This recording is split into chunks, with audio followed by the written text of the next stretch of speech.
Carroll's Pyramid of Corporate Social Responsibility sounds like a forgotten B-side from an ancient Egyptian funk band, but it's actually how businesses are supposed to, not be evil, and apparently it's really complicated to build. Complicated? Emma, it's literally a pyramid, the most stable, basic shape known to humanity. You put a block down, then another block on top of that block. Are we overthinking this already? See, but that's the thing.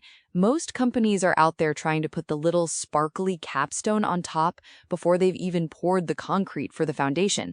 It's like building a sandcastle with a diamond turret, but the tide is coming in and you forgot the base. A diamond turret on a sandcastle. That's a good visual for every single startup that's ever promised to disrupt an industry before they even have a working product. Or, a clear path to not going bankrupt. Exactly. So we're diving deep into this pyramid, this ancient business ethical wonder, because it's apparently the roadmap to being a responsible business. And let me tell you, responsible businesses are more than just occasionally donating a used stapler to a local charity.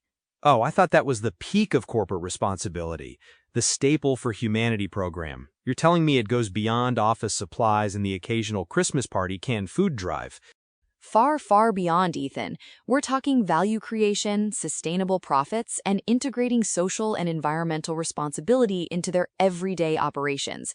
Not just a one-off, we did a good thing, now look at our stock price kind of deal. So it's not a buy one, give one, where the one given is actually a tax write-off disguised as goodwill.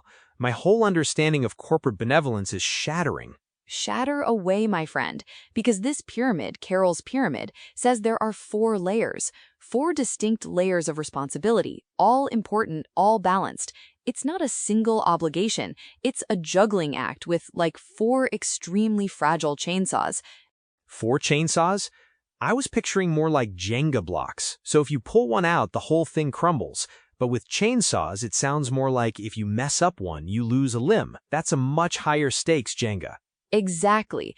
And the foundation, the absolutely crucial no chainsaw juggling without it base, is economic responsibility, which, let's be honest, sounds boring, but it's actually the most metal. It's about surviving.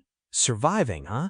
So the first rule of being a responsible business is don't go out of business? Revolutionary. I feel like I've been living a lie. All those lemonade stands I ran as a kid, I just gave away the lemonade. I was failing at economic responsibility from day one.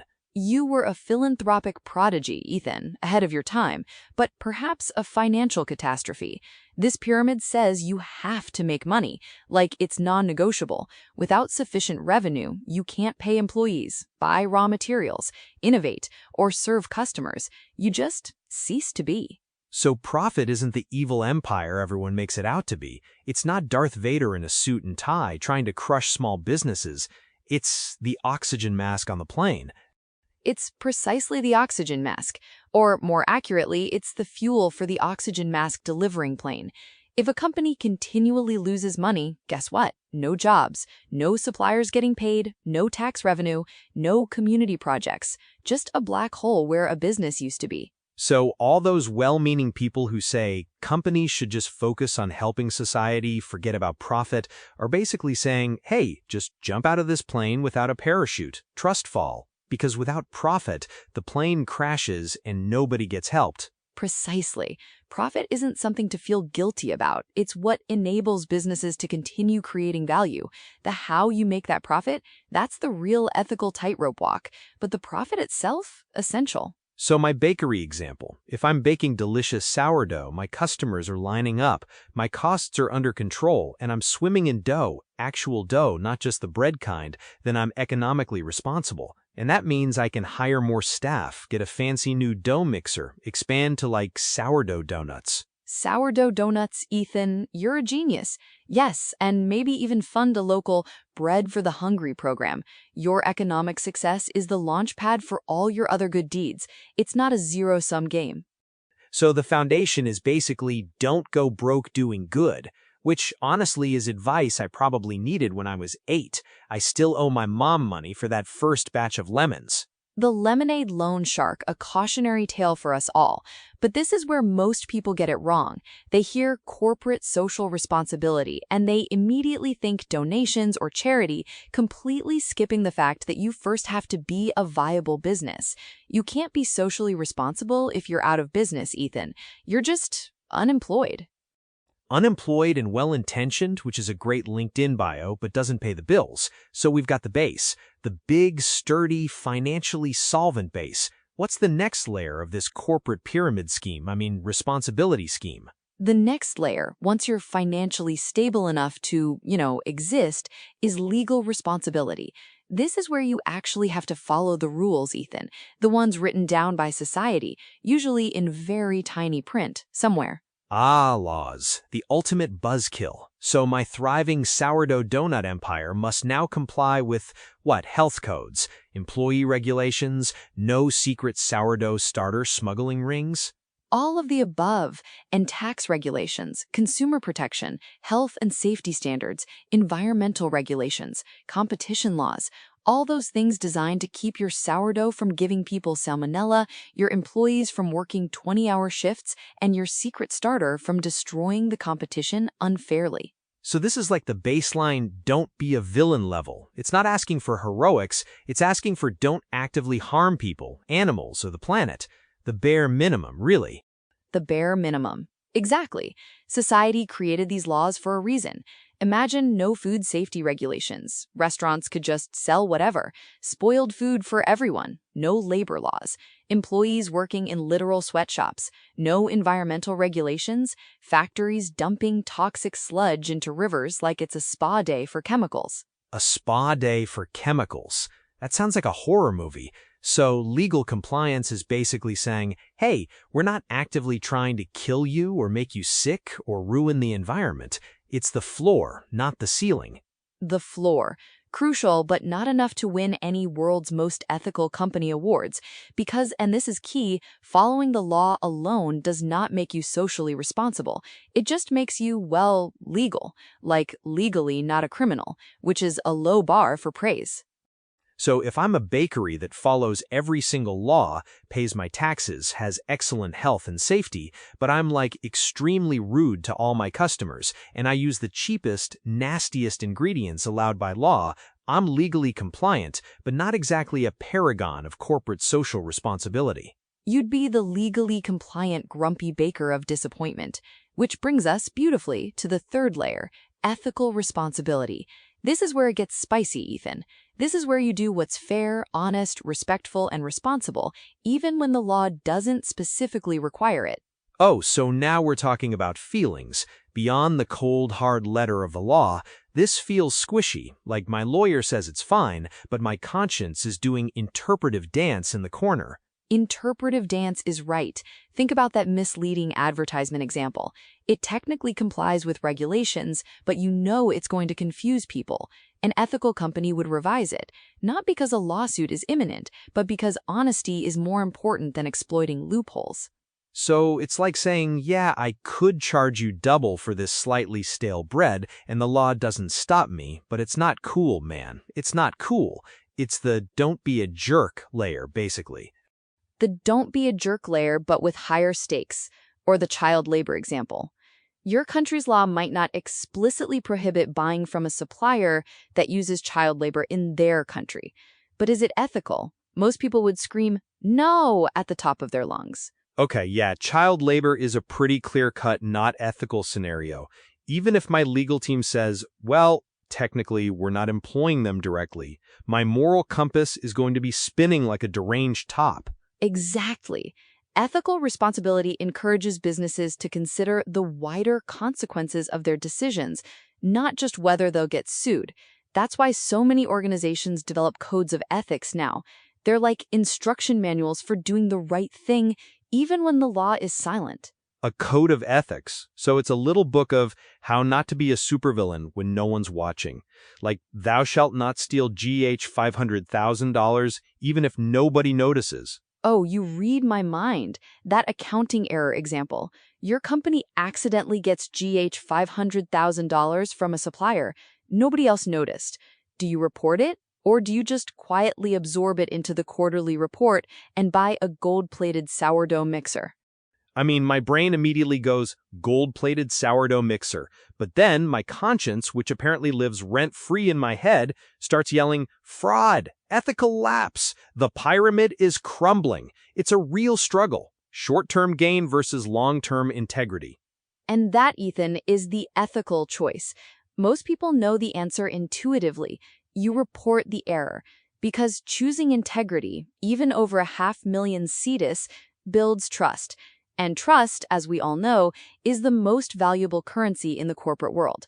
More valuable than gold-plated mixers.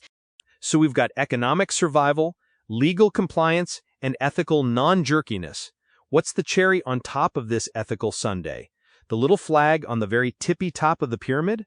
The cherry, the flag, the diamond turret on the sandcastle that actually has a strong foundation. Philanthropic responsibility. This is the one everyone knows, the one that screams good company from the rooftops. Ah, the visible stuff. Scholarships, healthcare programs, donating during natural disasters, building schools, sponsoring youth sports. This is the stuff that gets you the shiny plaques and the Community Partner of the Year awards. Exactly. It's the voluntary giving back, strengthening relationships between businesses and society. It's all good, heartwarming stuff. But, and this is a massive but, that should be carved in stone next to the pyramid itself. Notice where it is. At the top, the very tippy top, so it's like dessert. You don't start with dessert, you earn dessert. You have your vegetables, then your main course, then your slightly ethical dessert. You earned that dessert, Ethan, and the placement is intentional. You can't just skip the other layers and go straight to philanthropy. A company can't pollute rivers, exploit workers, or dodge taxes, and then think a few scholarships are going to, wash away their sins. So the mining company that's dumping toxins into the local water supply, making the fish glow, and then they donate a bunch of computers to the local school, that's not a net positive. That's like buying a Band-Aid after you've already cut off someone's arm. It doesn't cancel out the arm removal. It absolutely does not. Or the factory that exploits workers, pays them pennies, and has unsafe conditions, but then sponsors the local soccer team.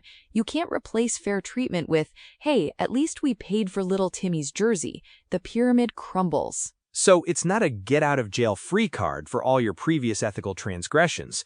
It's like you have to be economically sound, legally compliant, ethically straight, and then you can be a generous philanthropist. It's a full-stack good guy. Full-stack good guy. I love that, because if you ignore one layer, the entire foundation becomes weaker. You can't just put a philanthropic hat on a morally dubious scarecrow and call it a responsible business. It just looks like a scarecrow wearing a hat. And probably still scaring away the birds, not attracting them. This pyramid really is more complex than it looks. It's not just stacking blocks. It's making sure each block is morally sound, legally compliant, and financially stable before you even think about the next one.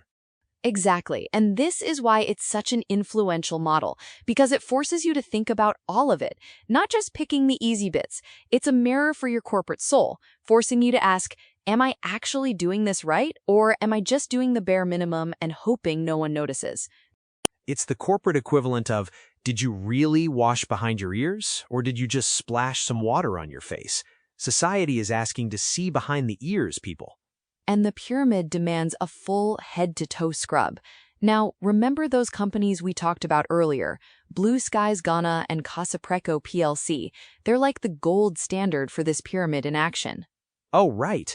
Blue Skies Ghana, the fruit people. So they're not just making fruit. They're making responsible fruit. Is that organic, but with an extra layer of ethical goodness?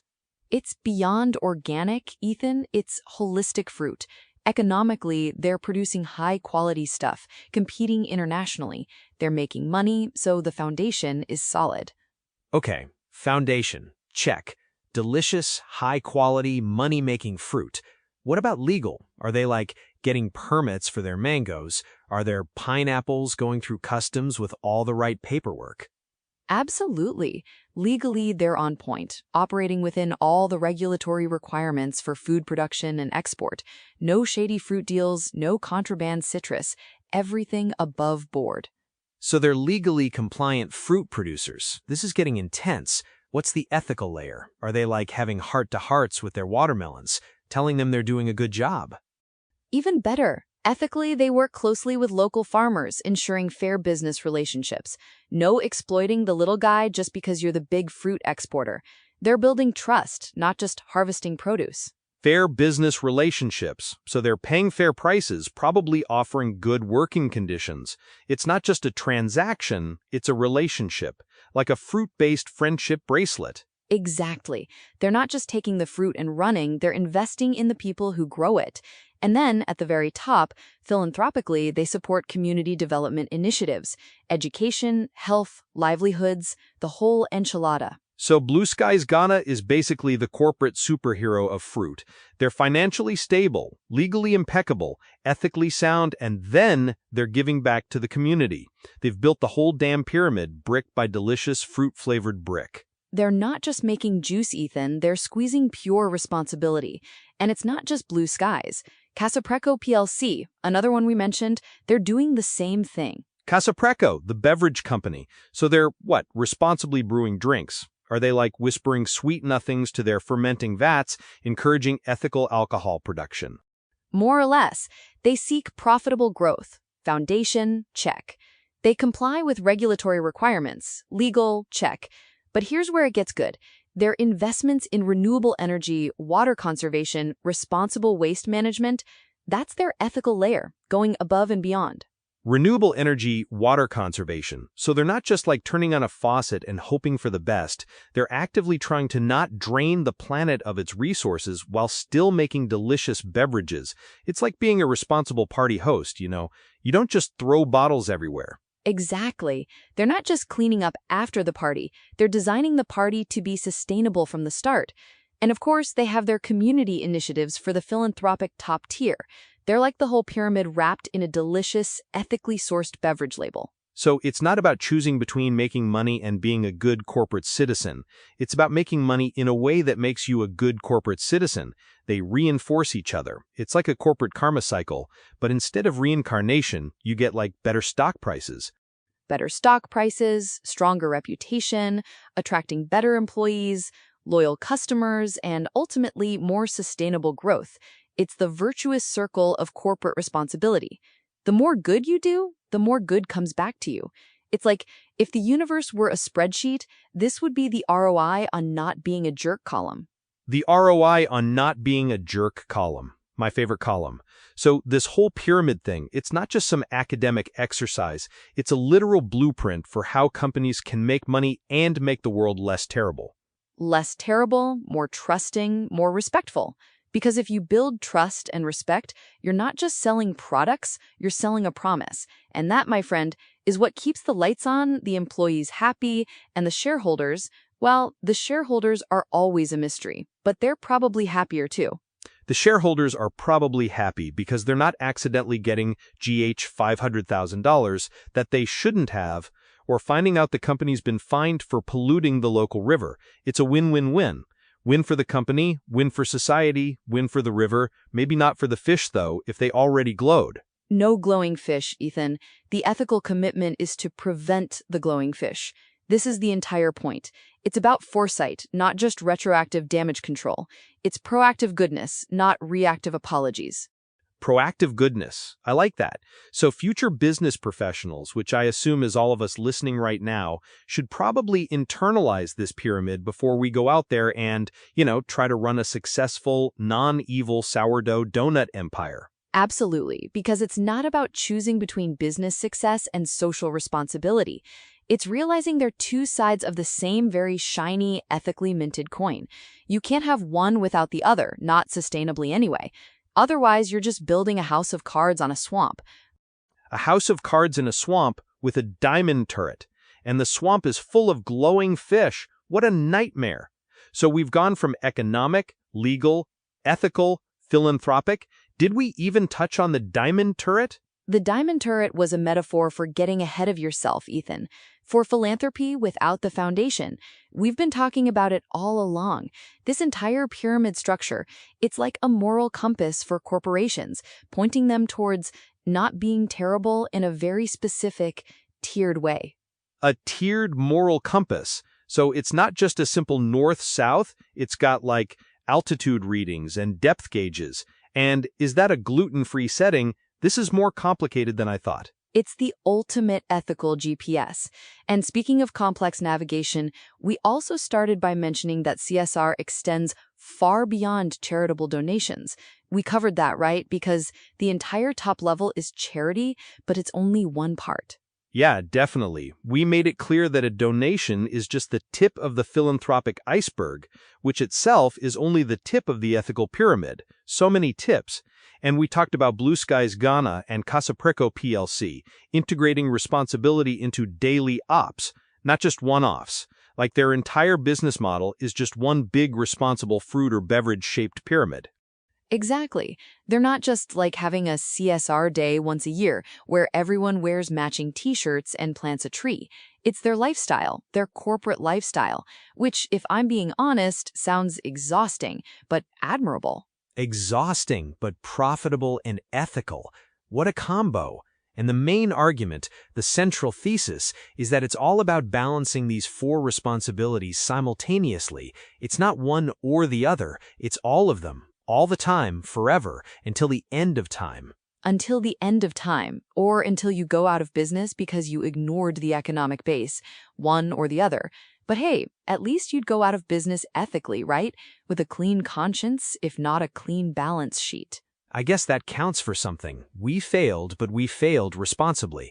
So we covered everything from the fundamental economic survival to the lofty heights of philanthropy and how you can't skip steps without the whole thing collapsing into a pile of unethical, illegal, bankrupt rubble. A pile of unethical, illegal, bankrupt rubble that probably used child labor and polluted a river, but also occasionally donated a used stapler. The full picture. Send this to someone who needs to build a better pyramid.